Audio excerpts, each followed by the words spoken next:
A gente vai seguir falando sobre coronavírus. O seguinte, com capacidade para 200 pacientes, o hospital de campanha do Pacaembu, em São Paulo, tem menos da metade dos leitos ocupados desde 4 de junho. Há 5 dias, a taxa de ocupação caiu ainda mais. Nesta segunda-feira, apenas 33 doentes estavam internados.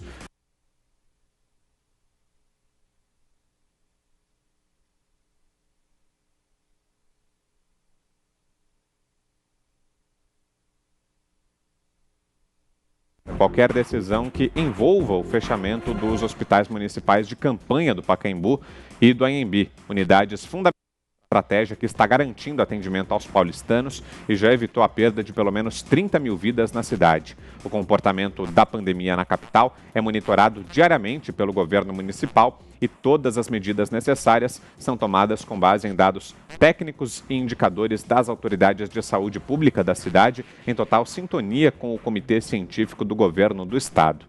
Para gerir por 120 dias o Hospital do Pacaembu, inaugurado em 6 de abril, o Hospital Albert Einstein foi contratado por 20,9 milhões de reais.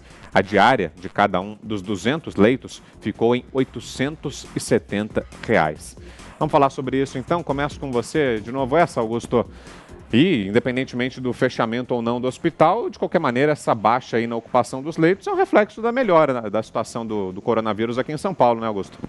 Só queria fazer um registro aqui, eu acredito... E acho que a gente está sem o som do Augusto, vou pedir para o Augusto voltar, assim que a gente tiver o áudio do Augusto, para ele poder falar aí sobre essa história do fechamento do hospital de campanha do Pacaembu. A prefeitura nega, mas o fato é que os números mostram uma queda aí na ocupação. Agora sim, Augusto, a gente já te ouve. Olha, eu queria fazer o seguinte registro. Eu conheço a jornalista... Acho que ainda não, né? O som do Augusto tá chegando. Ah, por favor, Augusto, é para mim aqui o problema. Perdão, Augusto. É um registro só. Eu conheço bastante a jornalista Adriana Dias Lopes. Ela escreveu uma matéria dizendo que ia fechar e a prefeitura disse que é fake news. Eu também conheço o prefeito. Acredito plenamente na jornalista Adriana. Acho que iam fechar mesmo. Mas, como a Veja deu a notícia, eles vão deixar isso para anunciar aí com barulho. É boa notícia, ou os jornais escondem, ou os governantes também seguram para dar com pompas e fitas. Porque qualificar de fake news, isso aí, o hospital está prontinho para ser fechado. Prontinho. Com essa taxa de ocupação, ele, felizmente para todos, deixou de ser necessário. E foi qualificado de fake news. Está muito estranho isso aí. É verdadeira a notícia que foi dada pela Adriana Dias Lopes. O que se precisa fazer é apurar por que eles voltaram atrás. Você, Zé? Olha, uma tendência que eu vi aqui, não foi anunciada aqui por mim, mas na verdade foi porque eu analisei e li várias referências. É a interiorização da doença. Perguntei isso, inclusive, para o governador de Minas Gerais. E lá em Minas, nós já estamos vendo esse quadro muito cruel, da interiorização. Saiu ali da grande BH, da grande Belo Horizonte, né, das cidades mais populosas e entrou. São Paulo está acontecendo a mesma coisa. Então, houve erro de cálculo, de novo, dos governantes, em fazerem esses hospitais de campanha, esses grandes hospitais no centro. O certo seria interiorizar, fazer polos para atendimento às pequenas cidades que não tem nenhum respirador e algumas não têm sequer hospital. Essas pessoas vão passar dificuldade. Então, assim, num estado menor é possível que se compre várias ambulâncias e levem para esses hospitais, né? Nos estados menores fisicamente. Agora, em estados grandes, como não dá para você viajar 700 quilômetros com estradas ruins, né, com o paciente nesse estado, é preciso dividir os hospitais entre todos os estados. Vou repetir, a interiorização da Covid é uma realidade. Primeiro, nas cidades onde havia ligação internacional, aeroportos internacionais, depois grandes concentrações, e agora a viagem da infecção vai para o interior. E esses grandes hospitais, eles vão ficar cada vez mais vazios. Ou os governadores armam rapidamente um sistema de transferência de pacientes, ou esses hospitais vão ficar assim mesmo, vazios e terão que ser fechados. O ideal era dividir esses hospitais e transferir para cidades polos no interior, de uma forma que possa atender as pequenas cidades. Eu estou muito preocupado com pequenas cidades que não têm nenhum respirador, e não são poucas. Maria, eu não sei qual é a realidade de Minas. Em São Paulo não tem nenhum problema com o interior, não, porque as cidades polo, elas têm os hospitais, estão acolhendo os pacientes do interior. Ribeirão, por exemplo, é uma cidade que tem um esquema hospitalar uma rede hospitalar muito forte, muito sólida. Santos aqui, mesma coisa. E assim sucessivamente, Rio Preto, tal, as cidades que servem que são o centro, né, econômico dessas regiões. São Paulo está preparado, sim. É claro, é sempre uma situação dramática esse vírus avançando, mas não precisa trazer para a capital, como é o caso do Amazonas, por exemplo, em que isso foi necessário. Quer completar, Zé? O caso de São Paulo é especial, porque São Paulo sim, São Paulo, o estado de São Paulo é um estado diferenciado. Você fala aí de cidade Ribeirão e trata como cidade do interior, cidade que tem mais de 700 mil habitantes. Né?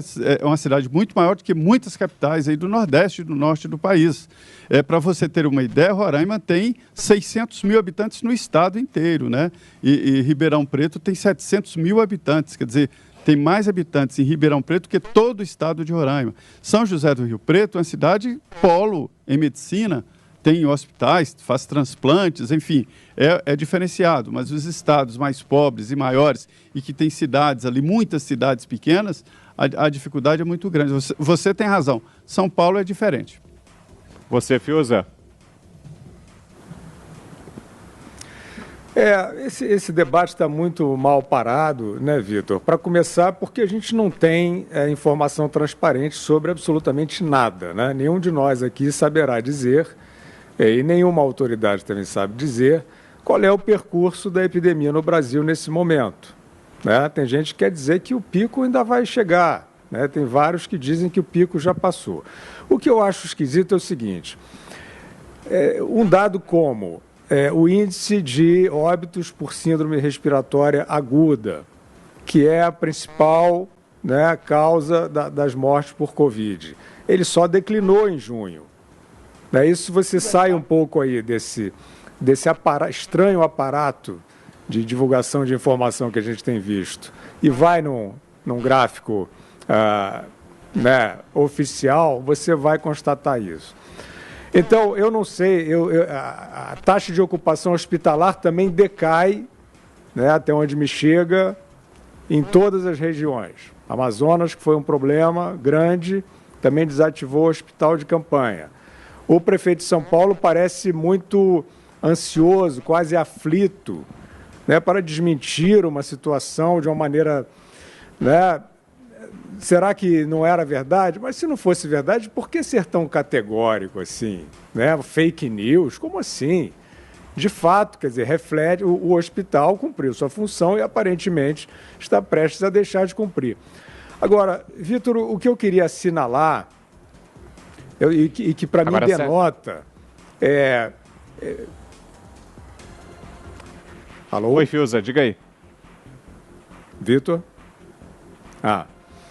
É que para mim denota falta de boa-fé nesse discurso, essa conversa de salvou 30 mil vidas. Eu queria saber que 30 mil vidas, né? Quem são, né? De que grupo essas 30 mil pessoas que estão vivas graças ao prefeito ou à política da cidade, da prefeitura de São Paulo, como é que ele pode demonstrar isso? Eu gostaria de saber. Em primeiro lugar, ele teria que demonstrar... Ele está atribuindo isso à quarentena, certo? Ele não está querendo se colocar no lugar dos médicos que salvaram vidas, dos hospitais que funcionaram bem. Ele está querendo dizer que a política de confinamento funcionou. Então, eu gostaria que ele demonstrasse, primeiro, qual foi o nível de contágio doméstico em São Paulo. Nova York fez isso. Será que São Paulo tem esse dado? Se tiver, seria bom a gente ver. A partir disso, eu gostaria que ele demonstrasse as pessoas que se infectaram em casa, se elas tiveram contato com pessoas que circularam. Será que ele tem esse dado? Isso muda tudo, né? Para a gente saber a eficácia ou não da política dele. E se ele tem esse dado, as pessoas que circularam e voltaram para casa e infectaram essas outras, elas circularam responsavelmente ou elas foram parar num metrô lotado ou num ônibus lotado? Porque políticas também da prefeitura levaram a uma lotação do sistema de transporte, que nós não vimos a mesma prefeitura, os mesmos agentes do Estado, o prefeito, agindo sobre aquilo, que era um fator de contaminação. Então, prefeito Bruno Covas, não há como afirmar que salvou 30 mil vidas. Eu não sei, está se baseando nesses papéis, nesses papers, tipo o Imperial College, e que o Instituto Butantan fez algo parecido. Você pode jogar isso fora. Isso aí não é ciência, isso é ficção científica. Essas projeções baseadas, se ficar em casa salva tantas vidas, elas já acabaram. Nova York já desbancou isso, a comparação da Suécia com o Reino Unido já desbancou isso, um abriu tudo, o outro fechou tudo. Na Suécia morreu menos gente por milhão do que no Reino Unido.